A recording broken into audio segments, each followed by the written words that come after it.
Hello everyone, welcome back to economics talk. आज हम समझेंगे मार्जिनल अपॉर्चुनिटी कॉस्ट। यह टॉपिक माइक्रो इकोनॉमिक्स का बहुत ही इम्पोर्टेंट टॉपिक है, तो समझते हैं मार्जिनल अपॉर्चुनिटी कॉस्ट। एक बार हम मार्जिनल अपॉर्चुनिटी कॉस्ट को समझने से पहले हम एक बार अपॉर्चुनिटी कॉस्ट को रिकॉल कर लेते हैं। अपॉर्चुनिटी कॉस्ट क्या होता है?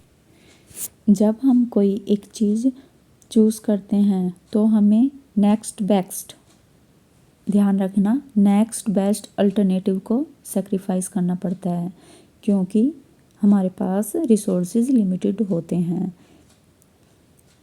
इसलिए अगर हम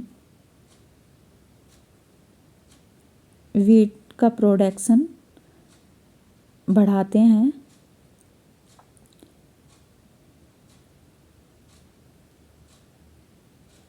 यदि हम वीट का प्रोडक्शन बढ़ाते हैं 1 सेकेंड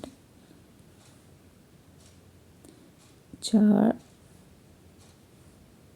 4 6 8 यदि हम वीट का प्रोडक्शन बढ़ाते हैं तो हमें क्लॉथ के प्रोडक्शन का सेक्रीफाइस करना पड़ेगा।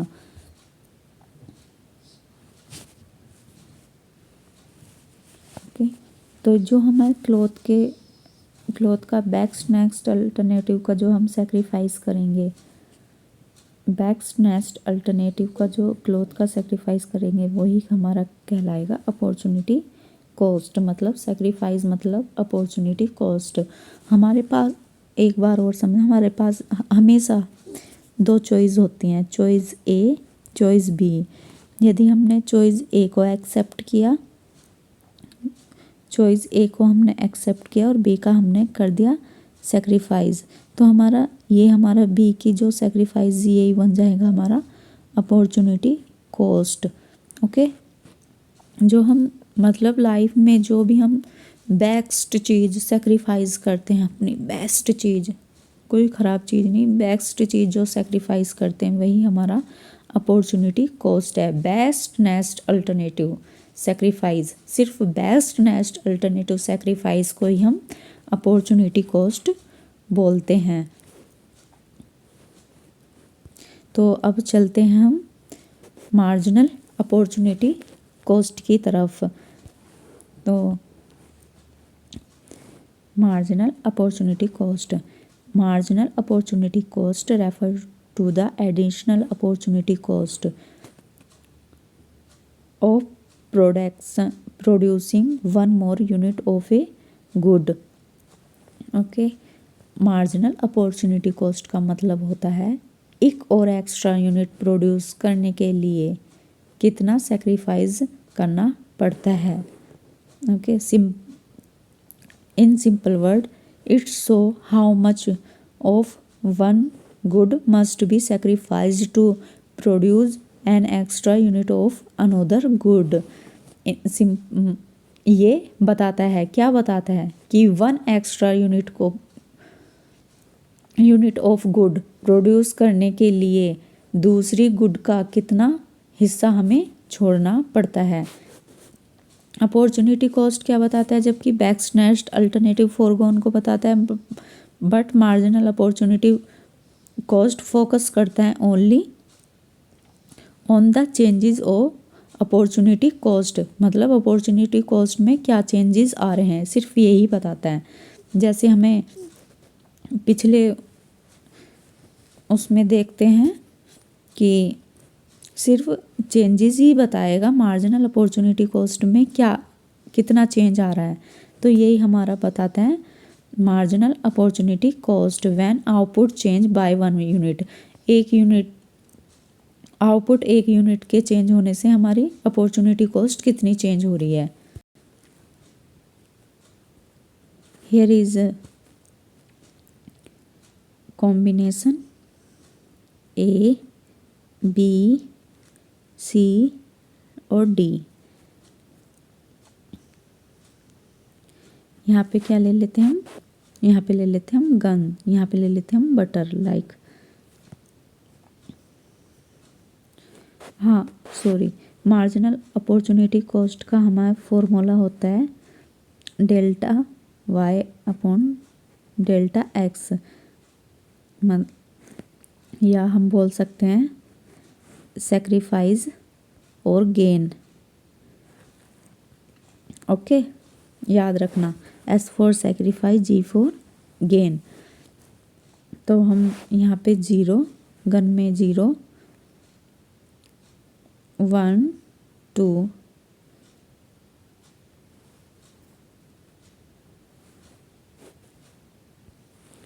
3, कैसे हो गया ये।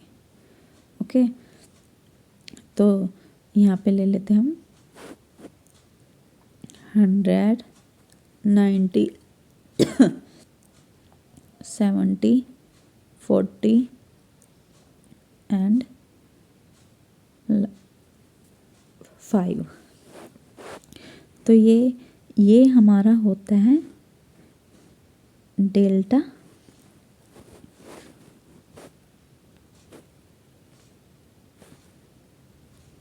वाई, ये डेल्टा एक्स। ओके, तो हम एम और सी निकालने के लिए यहाँ पे डैश, क्योंकि 100/0 करेंगे। अब ए से बी पे जाने के लिए हमें क्या, ए से बी पे जाने के लिए हमें 10 यूनिट का सेक्रीफाइस करना पड़ा, और यहाँ पे 1 यूनिट इसकी गेन करनी पड़ी गन की। तो यहाँ आ जाएगा हमारा 10, यहाँ आ जाएगा 20, यहाँ 30, और यहाँ कितना आ जाएगा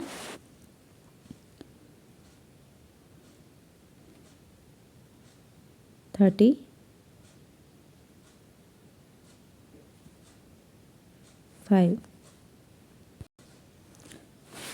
तो ए से बी कॉम्बिनेशन पे जाने के लिए हमें एक गन के लिए हमें 10 बटर का सेक्रीफाइस करना पड़ रहा है। कितने का? 10 का।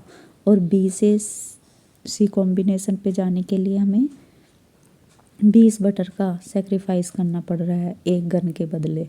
और सी से डी पे जाने के लिए हमें 30 बटर का सेक्रीफाइस करना पड़ रहा है। कितने का? 30 बटर का सेक्रीफाइस करना पड़ रहा है बी से एक गन के लिए 30 बटर का सेक्रीफाइस करना पड़ रहा है हमें सी से डी कॉम्बिनेशन पे जाने के लिए।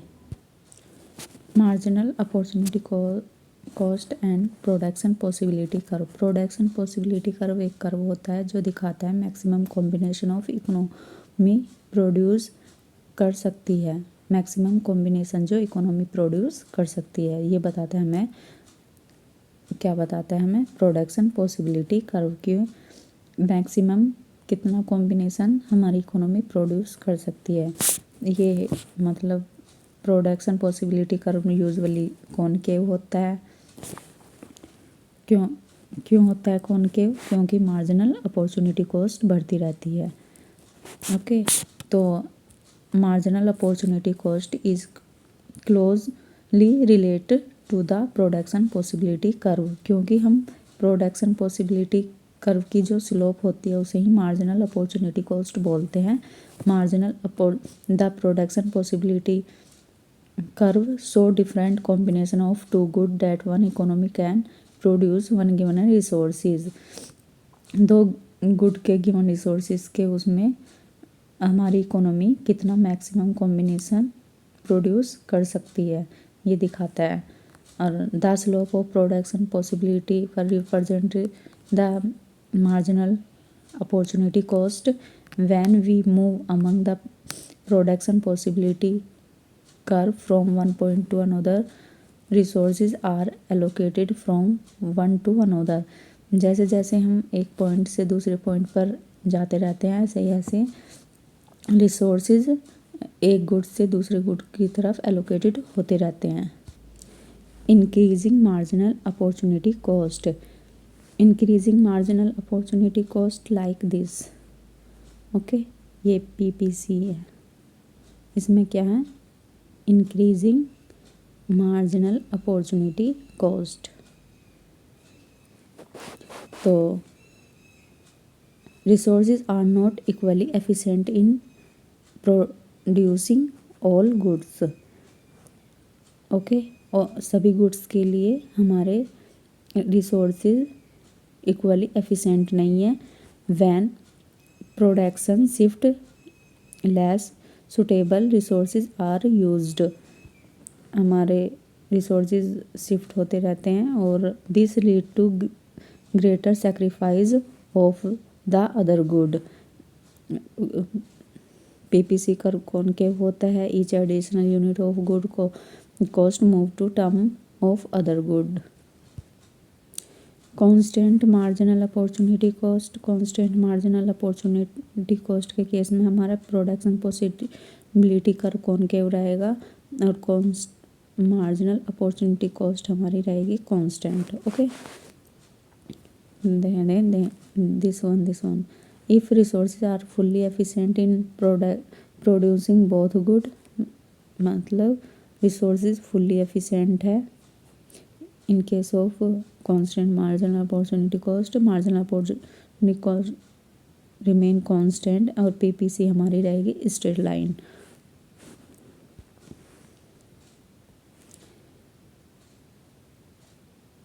और इम्पोर्टेंस देख लेते हैं। Importance of marginal opportunity cost explain करने में काम आता है। प्रोडक्शन पॉसिबिलिटी कर्व के help in efficient allocation of resources, highlighting the problem of scarcity, exists in cost benefit analysis, useful in planning and policy making। अगर आपको video helpful लगी है तो like, share and subscribe. Thank you for watching.